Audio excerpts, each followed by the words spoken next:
Hi, I wanted to create a video just to share some information about what a correctional chaplain does. My name is Mike Bosbrink. I serve as the regional lead chaplain for Region 1 in the Florida Department of Corrections. I've been a correctional chaplain for going on 18 years. I've been in this role since 2014, so 6 years as a regional chaplain. Chaplaincy varies from discipline to discipline in a lot of ways, but in some ways they're similar. But in this video, I just want to kind of highlight some of the specifics about what a correctional chaplain does, how integral a role they play in the correctional system, how vital they are. And so this will be more or less a bullet pointed outline and certainly not exhaustive, but it's a means to just kind of highlight some of the things that a correctional chaplain does. So here's some of the things that a correctional chaplain does. They first learn what the faith affiliations are of the population that they serve. In the Florida Department of Corrections, for example, there's over 120 recognized faith affiliations. And so they vary from state to state and from government to government, but there's still a lot of faith affiliations, and a chaplain needs to learn about them as much as they can. They need to learn the basic beliefs and practices of the faiths represented in that particular institutional population. As I mentioned, there are over 120, but certain institutions have primarily several groups, main groups. And so you need to learn who they are and find out who they are. That's what a chaplain does. They have to coordinate the holy days for the various faiths represented in the population. This varies again from state to state. In Florida, we recognize quite a few, and we have to perform or provide for them. And so there are opportunities for holy days throughout the year. They coordinate religious diets for the offenders. In Florida, there's a specific procedure related to religious diets, but still the chaplain has a role to play managing those diets and facilitating those diets for the inmates. They provide worship services for the various faith groups represented in the population. Again, this is another perform or provide opportunity. If the chaplain is of an evangelical persuasion, then more than likely he leads in worship or leads in preaching or teaching in a Bible study. But there are many other faith groups that aren't of the chaplain's particular religious preference, so they help provide for them. They also provide discipleship programming for various faith groups. This is for them to discover and develop their faith, whatever their faith might be. They also are involved in providing spiritual reentry for the pre-release population. There are specific institutions in Florida that are reentry centers for offenders who are 3 years or less, and those are program specific, but every institution will have offenders that will be going home, ending their sentence. And so there's a segment of the population that we're involved in helping them with spiritual reentry, helping them to not check their faith, so to speak, at the door. They also provide mentoring for these pre-release offenders. Folks that are getting ready to go home certainly need some guidance and some counseling and some mentoring, and maybe even having that mentor connect with them when they get out. That's extremely important. Chaplains also respond to offender requests for religious change of religion. In Florida, they're allowed to change twice a year or every 6 months, and so many take advantage of that, and they change quite frequently. But the bottom line is that we help to facilitate their request for change of religion. It's also a great opportunity to counsel and to talk with an offender about what their motivation is, and it leads to some great discussion many, many times. They also respond to offender requests for religious medallions and other religious devotional items. There are certain items that are allowed in various correctional institutions across the country, and the chaplain is sort of the gatekeeper for those. They verify that the request matches with their the offender's religious preference. And so there are security issues involved, and the chaplain certainly coordinates with the security staff. And they serve as a religious expert at the institution on all things related to religious matters. And so institutions rely heavily on chaplains for that very purpose. They also respond to other written requests in a timely manner. We have a time sensitive deadline when we receive a request to respond to the offender's request. And so we do that in a written form. Many times they're called in to be spoken to face, but we still need to respond as chaplains. And so there's a never ending stream of mail that comes to the chaplain's desk. They also provide religious programs and services orientation for new offenders. Every day there's inmates coming into the system, whether they're new offenders or repeat offenders, and they go through an orientation process, and the chaplain has a huge role to play in kind of meeting them where they are, being that first face, maybe the first positive face that they see, and help encourage them to find their way to religious programming and to help discover and develop their faith. I had a sergeant that would help me in orientation, and he would say there's two places that you need to go when you're talking to the inmates. You need to find the law library to figure out your case and maybe how to give some of your time back, and you need to find your way to the chapel to find out who God is. And so those are very important places, and that's the role that we also play in just informing inmates when they come to the system where they can go for spiritual guidance. They provide supervision over clerks and other workers in the religious areas. And so every chaplain has several clerks that work. They're inmates that can work in the chapel. They provide several different duties. Many are janitorial, many are clerical, many are just in various places that they serve in the chapel. They're very vital to the running of the chapel because typically there's one chaplain. And so they rely on the clerks, and it puts their skills to use, and they're able to help serve the inmate population that they live with. They, and this is a big one, they provide data input into the institutional computer. This is also, along with the mail, a never ending process of providing a service. Chaplains are constantly making data entries. They also maintain a library of religious materials which have been donated. There are no state dollars spent on religious materials anywhere. And so every book that's in a chaplain's library for the offenders are donated. So they manage that. Many times a clerk will help to organize that and oversee that, but ultimately it's the chaplain's responsibility to make sure that those materials are provided.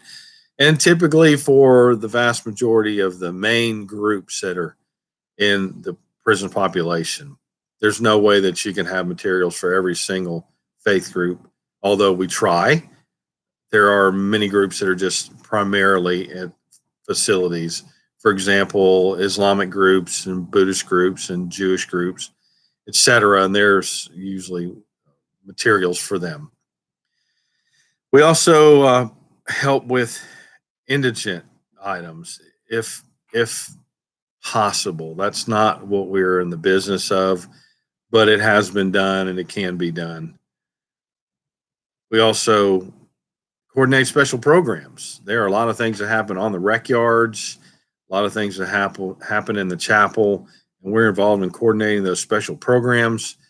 Many times other groups are involved in helping, for example, children of inmates and other groups like that. Chaplains are involved somewhat in those, but still we're involved in special programming. We also coordinate faith-based programs. It's one of the things that we have all over the state and the region that I serve in. We have one in every facility except for one. And it happens to be a close management facility. And they just have too broad of a mission, too many missions to be able to have a faith-based program. But every institution under my care has a faith-based program, and the chaplain is involved in those programming. They also are coordinating with religious resources in the community. They should make it to their associational ministers meetings and any ministerial alliances, and meeting one-on-one with faith groups and individual leaders of faith groups to try to recruit and to inform about the needs that are within the facilities and how they can lend assistance from the outside. That's extremely important. Along with that, we recruit volunteers. Most of the volunteers in the system in the state of Florida are chaplain volunteers. They serve in chaplaincy. They serve in other areas, but the vast majority serve in chaplaincy. And so we are always involved in recruiting. Word of mouth, formally and informally, we're involved in recruiting volunteers. We train, supervise, and evaluate these volunteers. There is a required volunteer training process for them to go through, a screening process to make sure their backgrounds are clean and make sure that they want to serve. And so we're involved in that. We also look for volunteers who might be able to minister to the minority faith groups. As I mentioned a moment ago, we have some major groups: Islam, Buddhism, Jewish, but there are some other minority groups that are smaller in nature and not as widely known. And we try to find folks either locally or across the country that can help in some kind of way. We also facilitate clergy visits. We call them spiritual advisor visits. When an inmate offender asks for someone to visit them, we vet them. We ask the person they're asking for to send us credentials. We have their background check screened, and then we coordinate that time to come into the chapel to have a one-on-one visit with that offender. So we're involved in that. We do the volunteer entry lists every month. We put together a package. Every chapel puts together a calendar and an entry list for who's coming in that month and what days they come in and so on. And so that's vitally important when they get to the gate that they have approval to come in. We also notify offenders of their death and their immediate family and extended family, but primarily immediate family. And in certain circumstances, we allow that offender a phone call just to let them speak to their loved ones on the outside. We are involved in notification of death. We also are the ones who verify the untimely death of an inmate to the family. And so we're involved in that initial call to let them know that their loved one has passed away. We also provide grief counseling for those offenders who have experienced loss. Again, when they come in, when we let them know, we sometimes can spend several sessions with them to help them work through these issues. Fortunately, in most of our facilities, we have a great mental health department that we work closely with and help them walk through those things. But we're that first point of contact for spiritual guidance and helping them get through those difficult hours and weeks and months. We respond and receive inmate family calls from outside the institution. This happens every day somewhere. There's a family member calling about something, whether they want to know how their loved one is, they've got news to share. There are others who are calling about requests for marriage and those kind of things. We provide those emergency calls if necessary. We model and teach effective interpersonal relationship building, provide mediation of offender differences. Wow, this could be a book, especially when it relates to the choir and the praise teams. Those are usually the places of contention because everybody wants to be in charge. And so there's a lot of times chaplains are mediating differences, trying to bring some resolution to what's going on. And so they're deeply involved in that. There are several things that we do. Let's see. One of the really important thing that we do is that we're a chaplain to the warden and an admin staff. What I like to tell chaplains when they come is they need to come on board. They need to find their way to the warden's office and let them know that they're there for them offer to have prayer with them, get to know them personally, get to know their families, get to know their likes and dislikes and their needs. And it's just a great, great relationship to have. Be the chaplain to the warden. Our wardens in Florida move quite a bit. They don't usually get to plant very deep roots. And so many times they aren't connected to a local church. And it's really key for a chaplain to be that spiritual mentor to the warden. As a personal note, I had a warden say at a meeting I attended not too long ago, just sitting in on his staff meeting, how he said to me or about me that I was a spiritual mentor to him. That blew me away. I did not realize the impact that I had on this guy. I consider him a friend.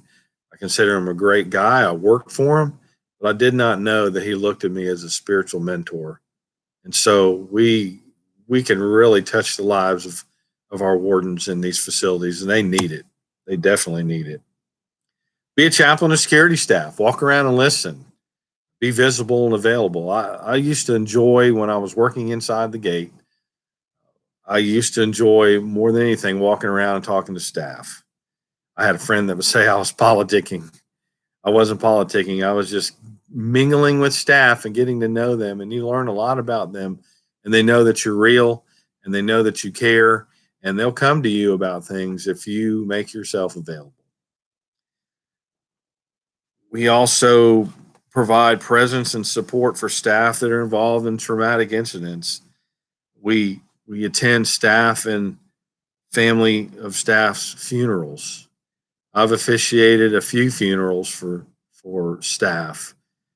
I have been alongside those who have lost loved ones, and it's invaluable the support that we can offer them. We need to be familiar with the expectations of the administrative staff. You need to understand the culture of the institution. As I mentioned, that wardens come and go; they don't get to plant deep roots. So we need to learn who they are when they come, what their dreams are, what their visions might be of the programming and of the institution. Get to know them. We need to provide training to new and established staff in the institution. That's one of the big things. Is a lot of times staff don't know what chaplaincy does or what their role is in helping the chaplain, assisting when they come across things in the dormitories and items that they're not familiar with. So we need to train them and help them to know that we are that resource for them. We need to be aware of agency policy and procedures, and we need to honor them. We have a saying, it's been around for years, it's security first. And we realize that. We're there for care, control, and custody and the protection of the public. And so we need to honor that and we need to recognize that. We need to know what the policy and procedures are and how we relate to staff and to inmates, particularly inmates, and what our boundaries are, what our riverbanks are, so to speak, where we are to run. If we stay within the policy and procedure, we're covered. If we step outside, we're in no man's land. So we need to be aware of those things. We provide monthly reports to the chaplaincy administrator. We attend training events. As a regional chaplain, I put on those training events every quarter, and I love to gather with my chaplains and just spend that time together. They need the encouragement, they need the training, they need the support, and so it's very important that we are involved in that. We also write memos and we set schedules and program schedules. There's just so much administrative work. I like to tell chaplains that ministry is stuck somewhere between the ad and the stration or the frustration. Administration, ministry is in there, but administration is vital to a good chaplaincy program. We also try to enlist folks to help with certain equipment and supplies, office supplies, but there are some things that are outside that budget that other people may be able to help with. We respond to grievances on a regular basis. And if those grievances aren't satisfied at the local level, they go to a higher level. We also facilitate offender marriages or provide reference. Now, that has changed over the years. We still are involved in the administration of the marriage process in Florida, but chaplains aren't involved in the actual marriage ceremony. We find folks that will be willing to do that, but we facilitate all the paperwork and we generate all the memos and we put together everything. They just have to, the fiance typically on the outside has to find someone to do the marriage, but we do everything that we can to assist. I mentioned this a little bit earlier, but we notify next of kin of offender death or life-threatening illness or incident. That happens quite frequently. Inmates are transported outside hospitals. Inmates die within the facility. Many have been more or less on hospice care. And so we make those calls. Those are some of the most difficult calls that we make because there's not a lot we can tell them. There's not a lot of comfort that we can bring, but we do the best we can in the situation.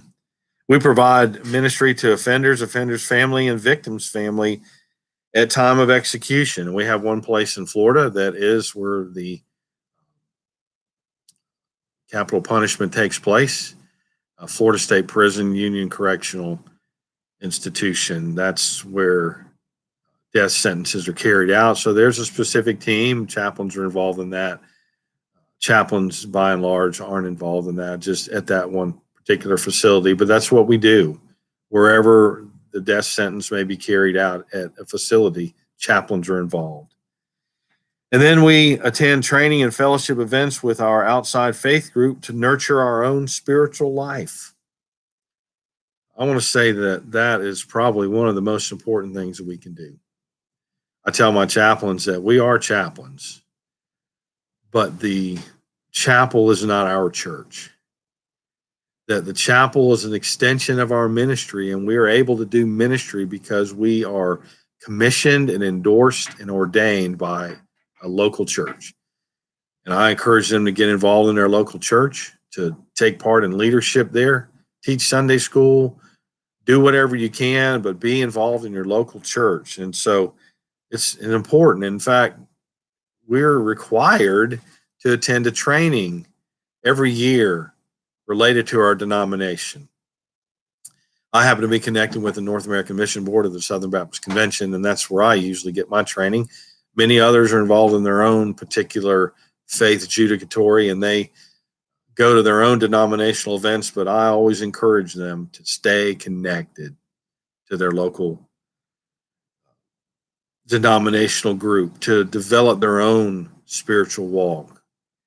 And so I'm glad you took the time to listen to this. I know it was quite lengthy, but this is just some of what a correctional chaplain does. And I hope it's been beneficial to you and that you'll see that we are more than just preachers behind the gate, but we have influence and impact everywhere inside a facility with everybody that we come in contact with. Again, thank you. Have a great day.